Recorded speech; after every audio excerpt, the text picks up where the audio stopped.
माननीय श्री अरविंद सावंत जी। आदरणीय सभापति महोदय,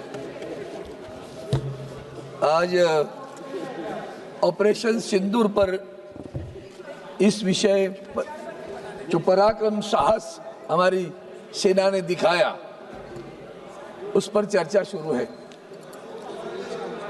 तो पहले मैं भारतीय सेना के पराक्रम, अनुशासन, अद्वितीय रणनीतिक क्षमता को नमन करता हूं। खास करके हमारे सत्ता पक्ष के जो बड़बोले हैं वो सुन ले भैया कि हम लोग सेना के प्रति गौरव गोगाई ने भी शुरू में कहा था, मैं आज वो शुरू में ही कहता हूँ, उनकी शूरता, वीरता, पराक्रम, साहस को नमन करता हूँ, प्रणाम करता हूँ। लेकिन ऑपरेशन सिंदूर की जब बात शुरू करते हैं तो पहले बात तो यहाँ से शुरू होती है, ऑपरेशन सिंदूर क्यों? ऑपरेशन सिंदूर क्यों? इसलिए सिंदूर का ऑपरेशन हुआ कि पहलगाम का हादसा हुआ।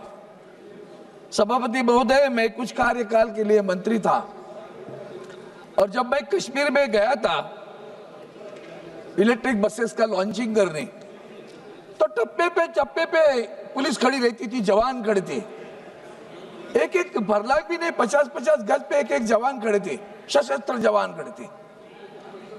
अब ऐसा क्या हुआ कि उस दिन पहलगाम में कोई सशस्त्र जवान नहीं है, पुलिस नहीं है, हमारे टूरिस्ट वहां आए हुए हैं, सैलान आए हुए हैं, तो पुलिस भी नहीं है। या किसने आदेश दिए थे कि वहां जवान नहीं रहेंगे? जांच वहां से शुरू होनी चाहिए। जांच अगर करनी है तो वहां से शुरू करिए। सभापति महोदय, इतना गंभीर है, इतना बड़ा ग्राउंड जैसे प्लेस है पहलगाम पे, मैं गया हूँ, यहाँ भी बहुत सारे लोग गए, सैलानी करके गया हूँ, मंत्री करके भी गया था। इतनी पुलिस थी, इतनी जवान खड़े थे, उस दिन सारे जवान कहाँ गए थे? और हमारा इंटेलिजेंस वहां से पाकिस्तान कितना दूर है? क्या ये आतंकवादी नेपाल से वहां है? ये मत भूलना, पहलगाम के पहले भी कुछ हादसे हुए हैं। हाल ही में मुंबई के बम स्फोट का जो उच्च न्यायालय ने निर्णय दिया है, जो जिनको आतंकवादी समझकर पकड़ा गया था, नीचे कोर्ट ने उनको शिक्षा दी, शासन दिया, 5 लोगों को मृत्युदंड दिया, उच्च न्यायालय ने सबको रिहा कर दिया। तो दो चीजें लगती है, 19 साल उनको जेल के अंदर क्यों रखा अगर वो उसमें शरीक नहीं थे तो? और आज तक इसका मतलब हम आतंकवादी पकड़ नहीं पाए।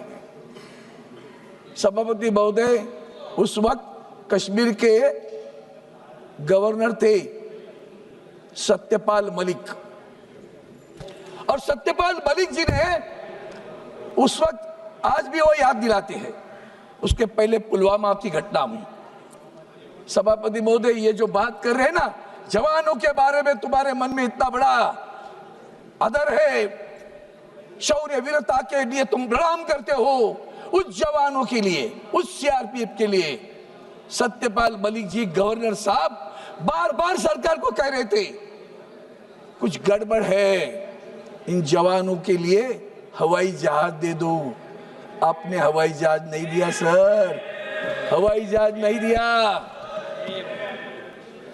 वो बार बार प्रधानमंत्री तक बात करना चाहते थे, प्रधानमंत्री हमारे कॉर्बेट पार्क में थे, इतना बड़ा हादसा हुआ, फोन नहीं आया।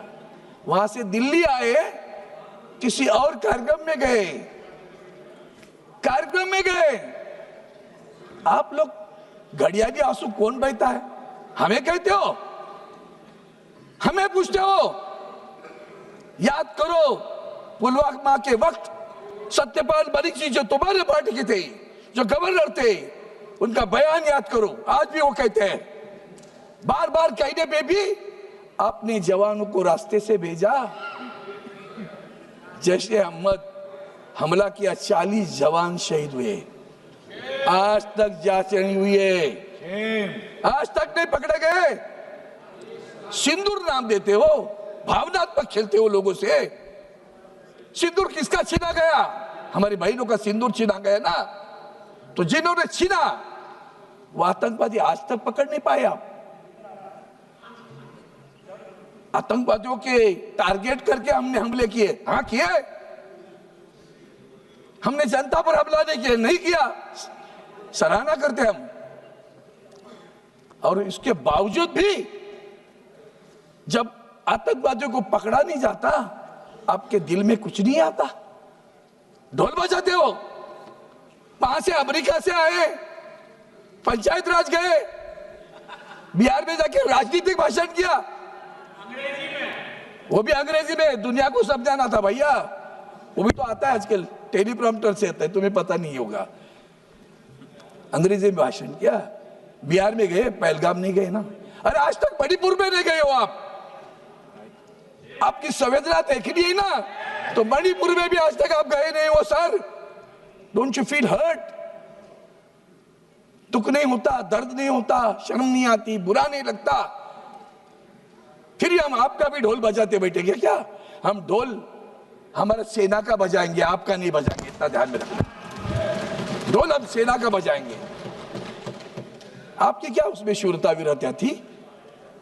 अगर आपने फ्रीडम दिया था तो फ्रीडम देने के बाद में वो तुम्हारे जो डिफेंस के अधिकारी पाकिस्तान के अभी भी कह रहे थे, गिड़गिड़ा रहे थे, तो गिड़गिड़ा रहे थे ना, तो बिना शर्त क्यों लिया? बिना शर्त युद्ध समाप्त कर दिया। वो तो पक करता ही है अमेरिका का प्रेसिडेंट, उसकी तो बकबक आज भी चालू है। मैंने रुकवाया, मैंने रुकवाया, मैंने रुकवाया। बिना शर्त क्यों किया बंद? बिना शर्त क्यों? अगर वो गिड़गिड़ा रहे थे ना तो शरण आ रहे थे।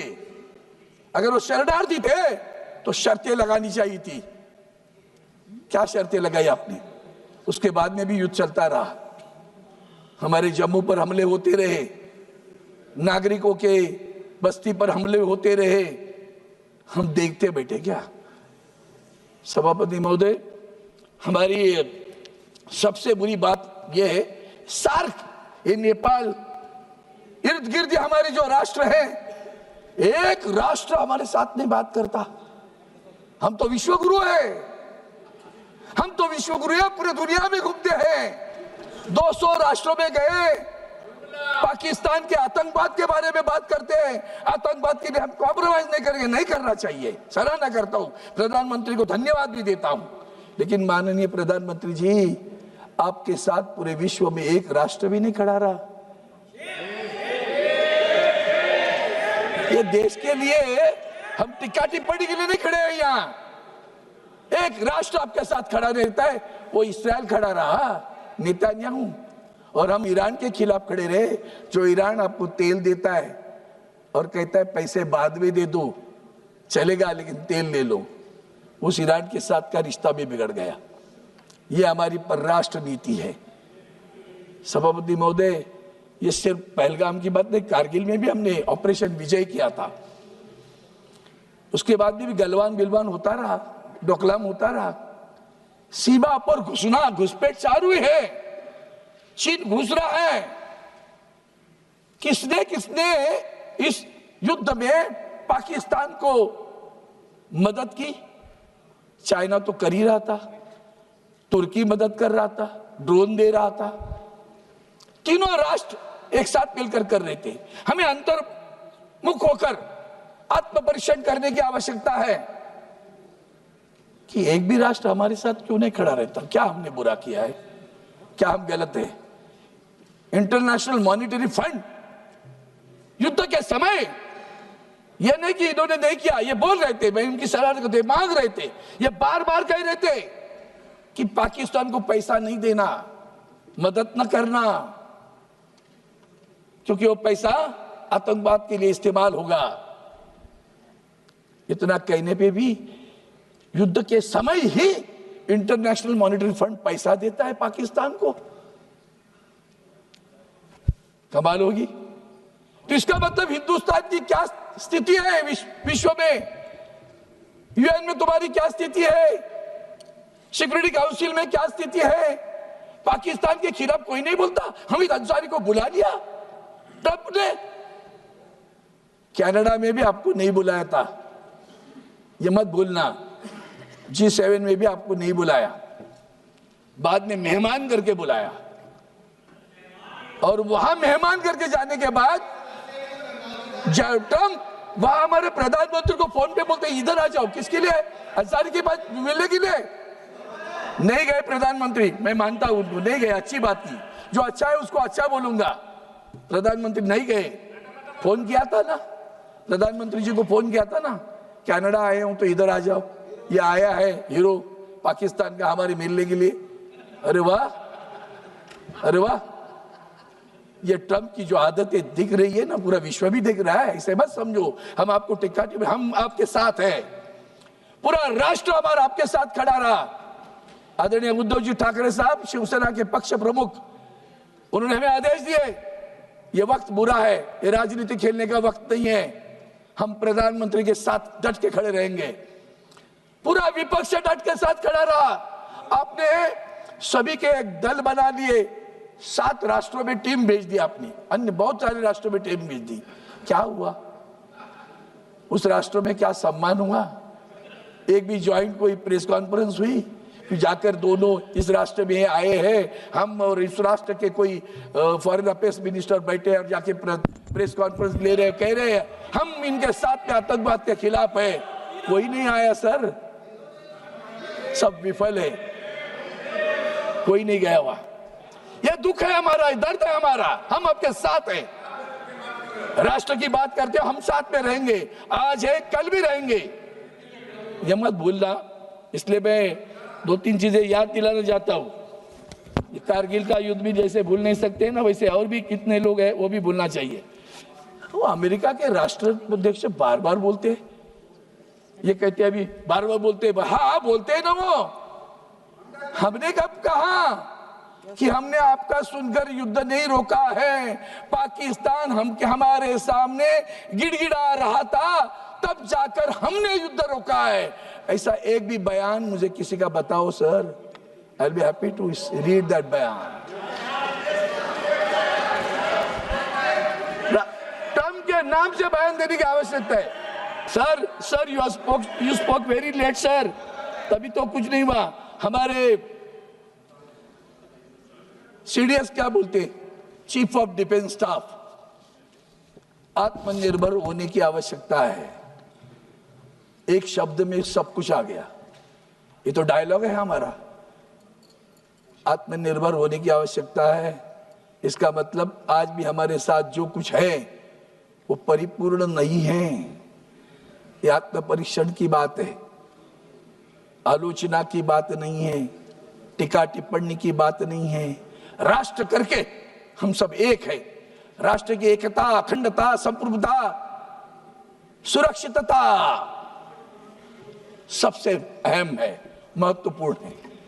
और इसलिए मैं 2-3 चीजें और याद दिलाना चाहता हूं कि सभापति महोदय, जब ये नवाब शरीफ को मिलने गए थे, किसने बुलाया था? बिन बुलाए गए थे, याद है? बिन बुलाए गए थे, इनको याद नहीं होगा। और जब ये अभी आदरणीय राजनाथ सिंह जी ने एक ट्रेन, लाहौर की ट्रेन की बात की, वंदनीय हिंदू हृदय सम्राट शिवसेना प्रमुख बाला साहब ठाकरे ने उस वक्त कहा था, ये समझौता एक्सप्रेस पर नहीं करो। पाकिस्तान सांप जैसे कितना भी दूध पिलाओ वो जहर ही उगा लेगा। और उनके शब्द आज खरे उतर कर आए हैं।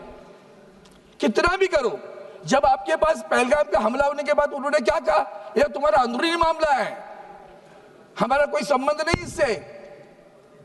200 लोगों को पकड़ा था आपने, बाद में 2 रखे।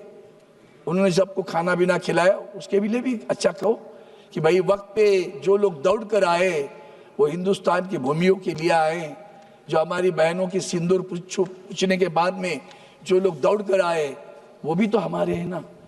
तो इसकी याद दिलाने की आवश्यकता है। मैं इतना ही कहूँगा सर, ये जितने भी घोटाले की बात करोगी, आपने कहा शांति और शक्ति, अरे आपके बीजेपी के समय हम भी उनके साथ, पाकिस्तान ऑक्युपाइड कश्मीर लेके रहेंगे, यही तो वक्त था भैया, यही तो वक्त था।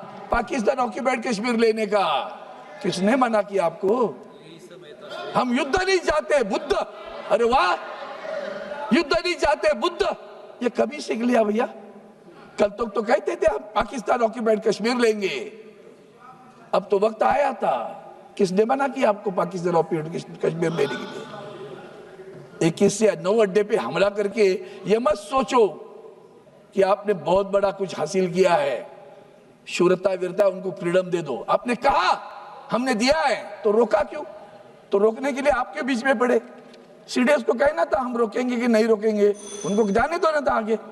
यही तो वक्त था ना, यही तो वक्त था पाकिस्तान को एक बार सबक सिखाना। जैसे इंदिरा गांधी जी ने सबक सिखाया था ना, वही दोबारा सबक सिखाने की आवश्यकता है। यही वक्त था सबक सिखाने का। बांग्लादेश निर्माण किया, उसी तरह इस वक्त भी कर सकते थे। पूरा पाकिस्तान ऑक्यूपाइड कश्मीर कब्जे में लेते थे, प्रधानमंत्री को सर पे लेके हम नाचते थे। सर, आपने पाकिस्तान ऑक्यूपाइड कश्मीर ले लिया, हम आपकी सराहना करते हैं, अभिनंदन करते हैं। और इसलिए सभापति महोदय, इतना ही कहता हूं कि ये सब ये घुस के मारेंगे वाली बात है ना, घुस के मारेंगे, घुस के मारना है ना। ओसामा बिन लादेन को कैसे मारा, वैसे घुस के मारा। श्री अमर काले जी, एक मिनट सर, खत्म कर रहा हूं, एक वाक्य में खत्म करता हूं। ओसामा बिन लादेन को कैसे मारा, उसे कहते हैं घुस के मारा। और आखिर में एक ही विनती करता हूं, ऐसे पाकिस्तान के साथ क्रिकेट खेलने का बंद करो। जो पाकिस्तान आपके साथ इस तरह से बर्ताव करता है, उस पाकिस्तान के साथ आप क्रिकेट खेलने जा रहे हो। मैं विनती करता हूं, उस पाकिस्तान से क्रिकेट मत खेलो, और जो आपको मन में है उसके लिए जवानों को ताकत देने के काम करिए। धन्यवाद। जय हिंद, जय